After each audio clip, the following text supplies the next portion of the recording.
What's up, everyone? It's Fuzzy. Welcome back to yet another MLB Recap. Umpiring might be at its all-time worst. We had an umpire throw out Aaron Boone for literally nothing. I'm not joking. For literally nothing. By the way, later on in that same game, we saw Mason Miller, who might be the most electric pitcher in all of baseball right now. The 2024 Chicago White Sox might go down as the worst team in MLB history. I'm not even joking. And a Pirates young flamethrower, Jared Jones, yeah, he was snatching souls yesterday. All of that and more in today's MLB Recap. You guys have been supporting this series like crazy. We're getting so close to 500,000 subscribers, so join the team. Hit that button. Also, don't forget to use code Fuzzy on SeatGeek to save 20 bucks off. And when you download Underdog Fantasy, be sure to use code Fuzzy for up to a $100 deposit match. They have playoff basketball. They just launched Champions in Florida. There's a lot going on right now. The first game that we're going to talk about, there's no crazy ejections or history made or anything like that, but it was fun nonetheless. There was a rematch of the NLDS from last year, Lance Lynn versus Brandon Pfaadt. Jock Peterson, he doubled off of Lynn, and Eugenio Suarez, he lasered one over the shortstop. Lynn, he lost his control. He hit a dude. Then he walked Jake McCarthy. That set up a bases-loaded chance for Ketel Marte. He hit a lazy fly ball to left field. That'll be a sac fly. Some deja vu in the fifth. Jock, he got on, and Suarez knocked him home. It's 3-0 Diamondbacks, and Brandon Pfaadt, he was tossing a perfect, Arenado or me, I don't know who jinxed it first. Well, obviously Arenado, because that happened yesterday. On one swing, Arenado, he ruins the perfect game and no-hitter. Brandon Pfaadt, he got out of it, so we head to the sixth. Brandon's gonna really have to fight. He walked 3 straight hitters, and Lars Nootbaar, he shot one the other way for a huge 2-run double. It's 3-2 Snakes when Goldie, he hit one long and far. He's been awful, so any sign of life is welcome. It's 3-3 now. Nolan Gorman in the bottom of the ninth.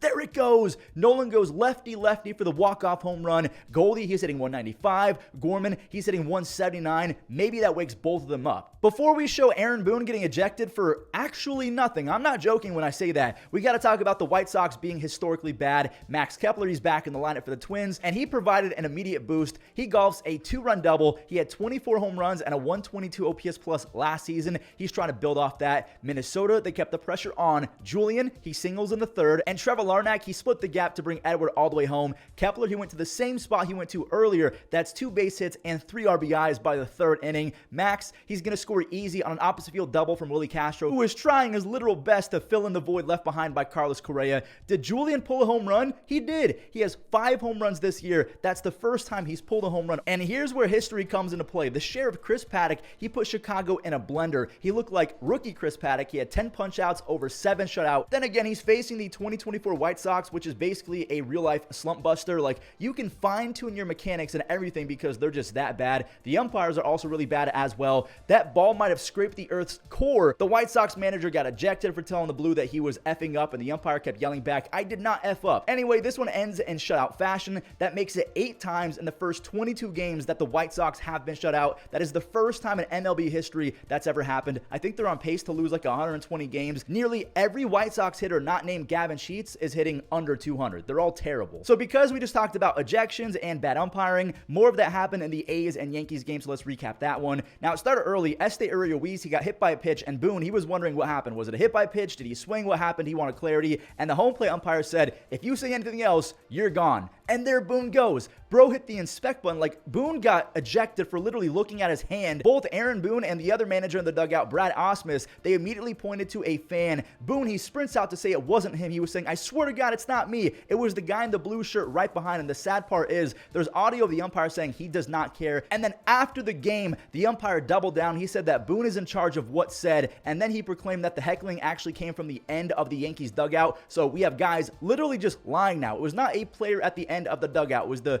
fan in blue. What is going on? How are these dudes keeping their jobs? I don't understand it. Back to the game. JP Sears, he's facing off versus his former team. If you guys don't remember, he was traded in 2022 for Frankie Montas, and JP was great. 6 shutout on 3 base hits. He tallied 7 strikeouts, only walked 1. Is the breakout finally happening? He's allowed just 1 run over his last 3 starts. Carlos Rodon, he was better though. The other lefty, he went 7 shutout on 1 base hit over those 7. He has a 2.7 ERA through his first 5 starts, a complete polar opposite of how he started 2023. Ian Hamilton, wow, things got dicey after he came in. He allowed a single, a walk, and then a hit by pitch. But luckily for him, he strikes out Shea Langeliers to get out of any jam. New York, they could not muster anything, so it's 0-0 in the 9th. And this Zach Gelof kid, he has a 1-of-1 swing. I've never seen anything like his approach at the dish, but the ball jumps off his bat. He has a 2-run home run the other way, his 3rd of the year. And now it's Miller time, which is a fancy way of saying you're about to see absolute obliteration. Volpe, he could not check his swing on 103. Soto, he goes down swinging on 103. And Judge, same thing. Mason Miller is the Jacob deGrom of relief pitchers. He's must-see TV. He's thrown 101 miles an hour or harder 42 times this year. The next best is Ryan Helsley of the Cardinals at 9 times. Mason Miller, if he's pitching, get to a TV. Toronto and Baltimore really got to get W's here because the Yankees haven't lost a bunch, so anytime they can gain some ground, it's going to be big for these guys. The Orioles, they're taking on Mike Trout. We'll show that after this one. Brady Singer, he was great through 2. Keywords, through 2. He's facing Bo Bichette with the bases loaded, and that's got to be a miserable experience, especially when Bo does that. Hampson, he just missed the diving grab. That is a big 3-run standing triple. RBIs 8, 9, and 10 for Bo Bichette. Singer, he bounced back and actually made some Kansas City history. He strikes out Kevin Biggio. 502 strikeouts is the most ever by a Royal through the first 100 games. Good for him. Just Dalton Varsho, he was not going to let Brady extend that history against him. Varsho goes yard again. He has 6 home runs and 13 RBIs in his last 31 at-bats. He's the only player in MLB right now with 6 home runs and 6 outs above average defensively, so he's just been going off. The Royals kind of have a Varsho-like player in Maikel Garcia. He went way gone. He has 4 home runs, and he's been great defensively, 2 outs above average. Both he and Varsho, they can be so streaky, it hurts, but they're on a streak right now, or hopefully Maikel Garcia is about to go on one. Vinny Pasquantino upped his hit streak to 11 games. Salvi, he laced a 2-out double to set up a traffic jam against Yusei, and Yusei got Nelson Velasquez to weakly ground out. He's out after 6. It's the first time in 3 weeks he's allowed more than 1 earned run in a single start. Cal Isbell, he hit one very far off of Jordan Romano, but he settled down. He gets career save number 100. Toronto is now just 2.5 games back of first place, but check this out. If Baltimore wins, they'll be leapfrogging the Yankees. They'll be in first place. The AL East is just so stupid. There's so many good teams. The Angels, they were playing their 10,000th career game in their franchise's history. They need a W, and oh man, James McCann, he turned and burned. He really opened up the hips for his first home run of the year, and then Jorge Mateo's legs really took over. He turned a leadoff walk into essentially a triple. He stole second, then he stole third, and he can crawl home if he wants to. Adley, he poked one over the infield, who was playing in, by the way. Adley, he stepped up again with the runner on, and they put Gunnar in motion. A fantastic idea if you ask me. Adley splits the left center gap, and Gunnar, he's going to score easy. This Baltimore lineup is just not fair. Reed Detmers had a lot of troubles, while Baltimore starting pitcher Albert Suarez, he was basically having 0 issues with the Halos lineup. His fastball is elite, and that changeup moves. He gets through 5 shutout, but he walked Mike Trout. It's okay, though. He doubles off Taylor Ward and Mike Trout 3 seconds later. This is such a cool story. He's going for his first win since 2016. Another quality start. He has not allowed a single run yet through his first 11 1/3. Colton Cowser, can you stop it, man? He just won Player of the Week. He's not going to stop raking anytime soon. That's his 6th home run. He also has 3 stolen bases. And well, look who also went yard. Joe Adell, he's got 2 home runs and 6 stolen bases. He's also hitting .281. I'm begging for him to keep it going. Nolan Shanuel, he singles to make it a 2-run game, and it's time for a showdown. Kimbrel, he loaded the bases for Mike Trout. There's 2 outs. Kimbrel, he's only throwing fastballs, and that was very anticlimactic. You have Mike Trout looking at strike 3. Kimbrel sends the Halos to their 5th consecutive L. The Baltimore Orioles, they've won 3 in a row, and yes, they do in fact jump the Yankees. The Orioles are now a half game ahead for first place. I've seen so many people spamming on social media that the Angels have to trade Mike Trout while he's healthy and hitting a ton of home runs, because we know that Mike Trout has not been able to stay healthy over the last few years. He's now looking a whole lot healthier. He does have 8 home runs, so let me know in the comments. Do you believe that the Angels should move on from Mike Trout, really salvage their farm system and try and rebuild, because Mike Trout can still get you a haul? Yeah, that contract is hefty, but he's Mike Trout. He's only 31, 32 years old. He's going to get you a huge package. Remember in the intro, we showed a guy getting corkscrewed by a Jared Jones pitch? Well, this game, that's where it happened. Okay, not that pitch. That's still a nasty strikeout. Jones, he gets free league swinging, make it 2 in a row. William Contreras, he can't catch up to the 99, and I promise the strikeout is coming up next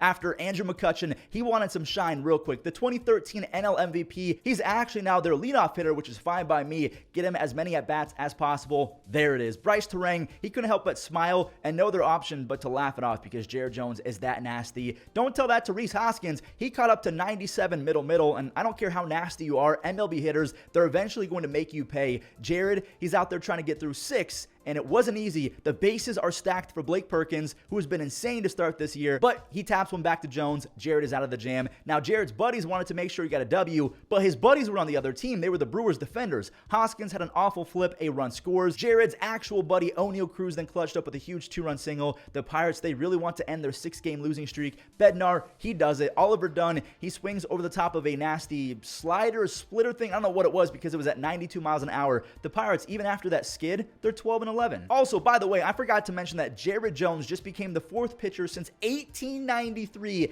to have 7+ strikeouts in their first 5 starts of a season. He also has the most swing and misses through the first 5 games with 98. We need Paul Skeens on the Pirates ASAP. I need to see Jared Jones and Skeens once a week. The Pirates avoided losing their 7th in a row, while the Phillies are looking for their 7th win in a row. Bryson Stott, he lifted a sac fly. Stuart Fairchild, he threw a seed to home. He barely lost the race to Alec Boehm. There's another sac fly for Philly. This time Schwarber got one. My friend Bryson stepped in again with the runner at 3rd, and he's going to have to hustle because Ellie, he rifled it to first base, not in time. I would hate to beat Christian Encarnacion Strand at first because catching Ellie's throws on a daily basis sounds really not fun at all. It's 3-0 Phillies because Ranger Suarez was doing Ranger Suarez things. That's a nice play to end the 4th inning. So 4 shutout for him. JT Realmuto, he laced a double down the 3rd baseline, and Schwarber is flying. I mean, he is flying. He's showing off that top 1% sprint speed. Obviously, I'm joking. He's not that fast. Ranger, he's out there going for 5 shutout. Alec Boehm, look at him playing some pretty good defense, and he usually doesn't make those plays, but he clutched up right there. Suarez got stronger and stronger as the game went on. He struck out Fairchild to extend his scoreless streak to 24 innings, and now it's at 25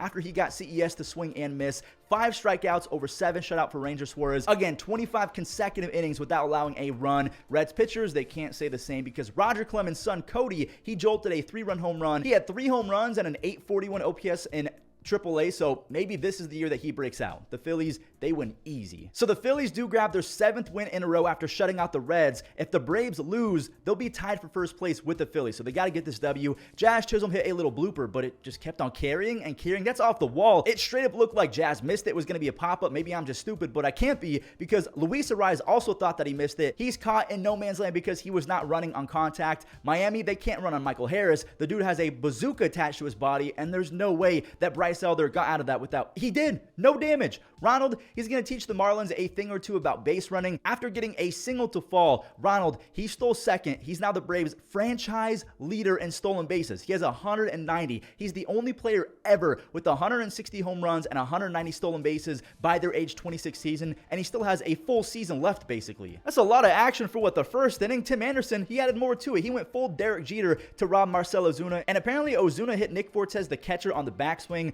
Ozuna's kind of known for that because he just flings the bat behind him. He got Will Smith last year, and Will Smith called him out. Travis D'Arnaud, you better be careful because you might get tested soon, buddy. He has 5 home runs in his last 8 at-bats, and is that David Fletcher? It is. He singles in Adam Duvall to make it 3-0 Braves. Bryce Elder, he got a huge double play in the 6th. He covered first for a perfect PFP. He almost went 7 shutout, and Raisel Iglesias, he got a 7th save. So the Braves, they do stay ahead in first place over the Phillies. From one Florida team to another, the Rays are taking on the Tigers, and I just love it when 2 animal teams face off against each other. I know I'm a grown adult, and I probably shouldn't care about those things. Anyways, my bad. Let's focus. Mark Canha has always done very well against lefties, but there he is going off against a righty. That's his 4th home run of the year.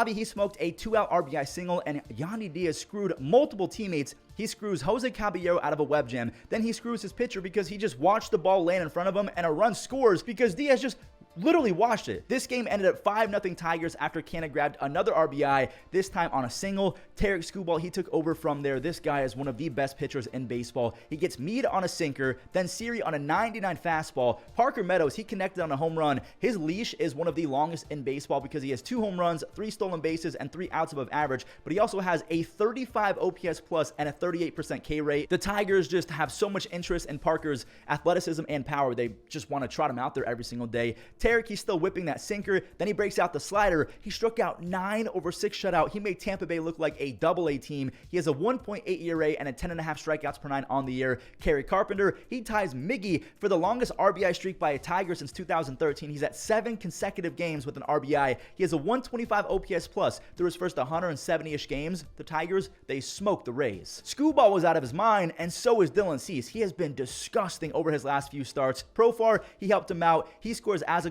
on an early lead. Cease, he had a perfect game through 3, but Chuck Nasty, he ripped a double in the 4th. He ruins it. Tovar, he bunted over Blackman, and then Ryan McMahon, he did his job. Azokar thought he was Yoenis Cespedes. He chucked it home. I like the effort, but that wasn't even close. That was the only run that Colorado could muster off of Cease. He goes 7 innings, only 1 base hit allowed with 8 strikeouts, and also, by the way, Dylan Cease did not walk anyone, which is crazy. He has a 0.95 ERA and 22 strikeouts over his last 3 starts, and to Austin Gomber's credit, the guy who started for the Rockies, he held the Padres to 1. But as soon as he left, the Padres took the lead back. Tyler Wade, he clutched up for a go-ahead, I think, single. The throw was late. Jackson Merrill, he chopped one past Ryan McMahon, and I was surprised that McMahon did not make the play. Merrill gets an RBI single, and what a play to end the game. Ha-Seong Kim, he flips it to Xander, and Xander throws it across his body to seal the W. Robert Suarez now has 8 saves and a sub-1 ERA. He's been much better than Josh Hader, which will be a story for the rest of the year. Michael Conforto is taking on his old teammates. We have the Mets versus the Giants. Nick Ahmed, he set one back up the middle with 2 on, and one score is easy. Lindor stopped it, and Conforto said, "Ka-chow, I'm going to risk it," and Lindor